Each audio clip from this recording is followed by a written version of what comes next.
ఇప్పుడు జరుగుతున్న ఏ క్రైమ్ అయినా అధ్యక్ష మనం జనరల్ గా కనుక నేను కేస్ స్టడీస్ కూడా చూశాను అధ్యక్ష. నేను హోమ్ మినిస్టర్ అయిన తర్వాత జరిగిన సంఘటనలకు సంబంధించి ప్రతి ఒక్క కేసుకి సంబంధించిన కేస్ స్టడీస్ కూడా మేము చూసుకున్నాం అధ్యక్ష. మేజర్ పార్ట్ గాంజాయి డ్రగ్స్ వాటిని బేస్ చేసుకొని అలాంటి వాళ్ళ పరిస్థితిలోని ఎక్కువగా జరిగిన పరిస్థితి అధ్యక్ష. 5 సంవత్సరాలు గాంజాయి మీద ఒక్క రివ్యూ చేశాడు అధ్యక్ష మాజీ ముఖ్యమంత్రి జగన్మోహన్ రెడ్డి. గాంజాయి మీద ఒక్క రివ్యూ అధ్యక్ష. ఈ రోజు గాంజాయిని అరికట్టడానికి దమ్మున్న నాయకుడు మా నాయకుడు గంజాయి నార్కోటిక్ టాస్క్ ఫోర్స్ ఈ రోజు తీసుకొచ్చారు అధ్యక్ష. 5 సంవత్సరాల్లో గంజాయి గురించి ఒక్కసారి కూడా మాట్లాడలేదు అధ్యక్ష. నేను విషయం చెప్తున్నాను అధ్యక్ష. దానికి ప్యారలల్ గా ఈ రోజు వరకు జరుగుతున్న సంఘటనలు ఈ రకంగా వచ్చినాయి అధ్యక్ష. దయచేసి అది కూడా ఆలోచించుకోవాలి. ఒకటి లాస్ట్ అండ్ ఫైనల్ గా చెప్తాను అధ్యక్ష, ఈ గవర్నమెంట్ మహిళల భద్రత మీద పెద్ద పీట వేసింది. మహిళల భద్రత గురించి ఈ రోజుకి కూడా మేము స్టాండ్ అయి ఉన్నాం. స్పెషల్ కోర్టులు ఏర్పాటు చేసి ఎవరైతే నిందితులు ఉన్నారో వాళ్ళకి త్వరితగతిన శిక్షలు పడేటట్టుగా ఈ రోజు గవర్నమెంట్ తీసుకుంటుంది.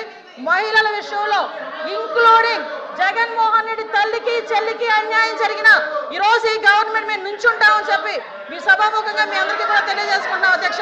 దాని మీద మేము స్టాండ్ అయ్యాం. వాళ్ళు చేసిన దానికి అధ్యక్ష నేను చెప్పిన దాంట్లో ఏ తప్పు ఉందని అందరు నుంచున్నారు చెప్పండి అధ్యక్ష. అదేంటి అధ్యక్ష అందరు ముందు నుంచున్నారు కదా. నేను చెప్పిన దాంట్లో ఏం తప్పు ఉందో అడగమనండి. కాబట్టి అధ్యక్ష మేడం మీ విషయంలో ఫెయిల్ అయింది సార్. మీ విషయంలో ఫెయిల్ అయింది, ఆయన విషయంలో ఫెయిల్ అయింది, శ్రీనివాస్ గారి విషయంలో ఫెయిల్ అయిందని మనం మాట్లాడుకోవాలి. లేకపోతే అనంతబాబు ఎదురుగా కూర్చుంటాడా? డోర్ డెలివరీలు చేసిన వచ్చాడు కూడా ఇక్కడ కూర్చొని మాట్లాడుతున్నారు. డోర్ డెలివరీలు చేసిన వచ్చాడు కూడా ఇక్కడ కూర్చొని మాట్లాడుతున్నారు. మంత్రి గారు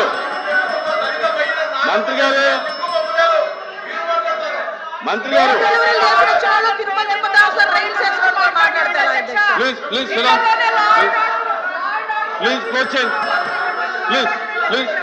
ఎలా మాట్లాడమంటారు అధ్యక్ష? కాబట్టి అధ్యక్ష ఈ రోజుకి కూడా మహిళల భద్రత విషయంలో ఈ గవర్నమెంట్ స్టాండ్ అయి ఉన్నాం. మేజర్ పార్ట్ మహిళల రక్షణ విషయంలో పెట్టుకున్నాం. మహిళల జోలికి వచ్చిన మహిళల గురించి సోషల్ మీడియాలో ఇష్టానుసారంగా మాట్లాడిన బూతులు తిట్టినా కూడా ఈ గవర్నమెంట్ ఫార్మ్ గా వ్యవహరించి వాళ్ళకి శిక్షలు విధించేటట్టుగా మేము ఉంటాము. మళ్ళీ ఇంకో విషయం చెప్తాను అధ్యక్ష, దేవతలు పూజింపబడాలని మాట్లాడారు. నేను ఒకటే మాట్లాడుతున్నా, జగన్మోహన్ రెడ్డి తల్లికి చెల్లికి బాబాయ్ కూతురైన ఆ చెల్లికి కూడా అన్యాయం జరిగిన ఈ రోజు మేము నుంచుంటామని మీ అందరికీ కూడా తెలియజేసుకుంటాం అధ్యక్ష. వాళ్ళకి సహాయ సహకారం అందిస్తాం, వాళ్ళకి కూడా న్యాయం జరిగేటట్టుగా చేస్తాం. ఎల్ఓపి గారు కూర్చోండి అందరూ కూర్చోండి.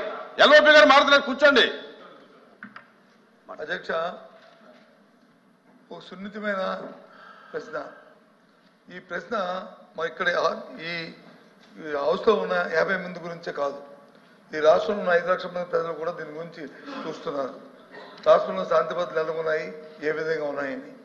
సభ్యులు అడిగిన ప్రశ్నకి వచ్చి సూటిగా సమాధానం చెప్పకుండా దానికి వారు వచ్చి బాధ్యత కాకుండా అబాధ్యతగా వారు వచ్చి రాజకీయ ఉపన్యాసం కోసం రాజకీయ లబ్ధి కోసం చేస్తున్న ఈ నేపథ్యంలో ముఖ్యంగా మేమే కాదు అధ్యక్ష, ప్రభుత్వంలో ఉన్న నేనైతే చదివా ఇక్కడ సందర్భం అయినా కాకపోయినప్పటికీ సొంతంగా ఉన్న ప్రభుత్వంలో ఉన్న డిప్యూటీ సీఎం గారు కూడా రాష్ట్రంలో శాంతి భద్రతలు క్షీణించే విషయాన్ని కూడా చెప్పిన విషయాన్ని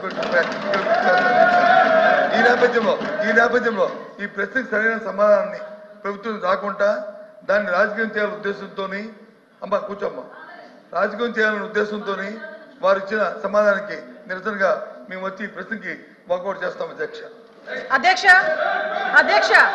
సభలో వాస్తవాలు వినే ఓపిక లేక వాకౌట్ చేస్తున్నారు. సభలో వాళ్ళు చేసిన దౌర్భాగ్యాలు వినే ఓపిక లేక సహించలేక వాకౌట్ చేస్తున్నారు. నిజంగా దమ్ముంటే నుంచోమనండి, ఆయన అడిగిన దానికి సమాధానం చెప్తా నేను. మేడం కూర్చోమనండి సార్, మేము సమాధానం చెప్తాము. వెళ్ళిపోతామని మాట్లాడడం ఏంటి సార్? ఇప్పుడు అనాలి షేమ్ అని. మేడం మీరు 1 మినిట్